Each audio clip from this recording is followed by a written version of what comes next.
الحمد للہ رب العالمین، السلام علیکم ورحمۃ اللہ وبرکاتہ۔ اللہ وحدہ لا شریک کا لاکھ لاکھ شکر اور احسان ہے کہ اس نے رمضان المبارک کا مبارک مہینہ ہمیں اور آپ کو عطا فرمایا تھا۔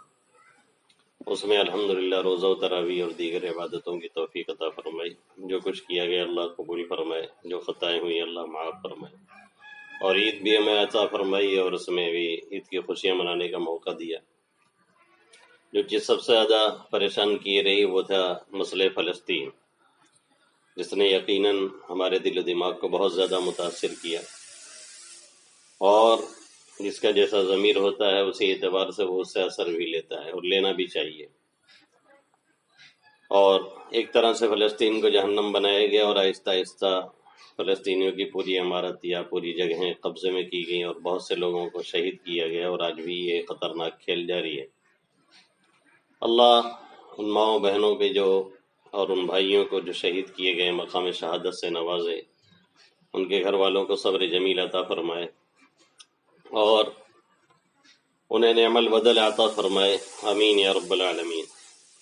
ہمارا مسئلہ یہ ہے کہ ہم کسی بھی ایسے تعلق سے جذباتی پوسٹ یا جذباتی کام بہت کرتے ہیں، اور بہت سی پوسٹیں جذباتی باتیں اور پوسٹیں ہماری آتی ہیں، لیکن عملی میدان میں عموماً ہم خالی اور عاری ہوتے ہیں۔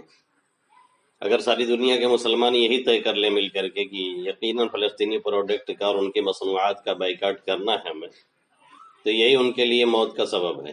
یہ پیسے کے پجاری لوگ ہیں، دنیا جانتی ہے، لیکن جب وہ فلسطین کو جہنم بنا دیتا ہے تو کچھ دنوں کے لیے ہم اور آپ بہت ہی پوسٹ ڈالتے ہیں، بائیکاٹ کھیلتے ہیں، لیکن عملی اعتبار سے کہیں بائیکاٹ نظر نہیں آتا۔ ہمارے دسترخوان پہ انہی کے پروڈکٹ اور انہی کے ٹھنڈے اور انہی کے کولڈ ڈرنک موجود رہتی ہے۔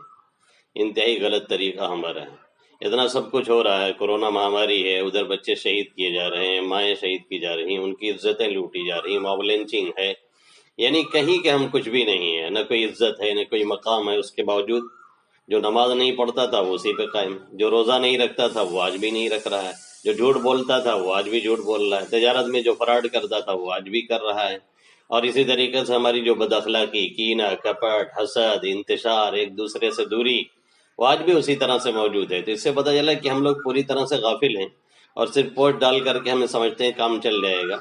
یہیں قریب کی مسجدوں میں ہمیں جانے کی کوئی فکر نہیں، جو کہ ہمیشہ کھلی رہتی ہے، اور مسجد اقصیٰ میں نماز پڑھنے کے ہم پوسٹ ڈالتے ہیں اور بات کرتے ہیں۔ کسی نے کہا تھا، کبھی بہت بجا کہا تھا، کہ قریب کی مسجدوں کی جنہیں فکر نہیں ہوتی وہی جاتے ہیں مدینہ نماز کے لیے، یعنی وہی اس طرح کا خواب دور دور کا دیکھتے رہتے ہیں۔ یہ صرف خواب ہے جس سے کچھ ہونے والا نہیں ہے۔ اس کے لیے ضروری ہے مستقل رائے عمل اور سنجیدہ کوئی عمل کرنے کی، اور سنجیدہ کوئی راہ طے کرنے کی۔ ہم یہاں سے بیٹھ کے کچھ نہیں کر سکتے ہیں، تو اتنا تو ضرور کر سکتے ہیں کہ ہم مستقل ان کو اپنی دعاؤں میں یاد کریں، اور جتنا بھی بائیکاٹ کر سکتے ہیں، جن چیزوں کا کر سکتے ہیں جس کا بدل ہمارے پاس موجود ہے وہ ضرور کریں۔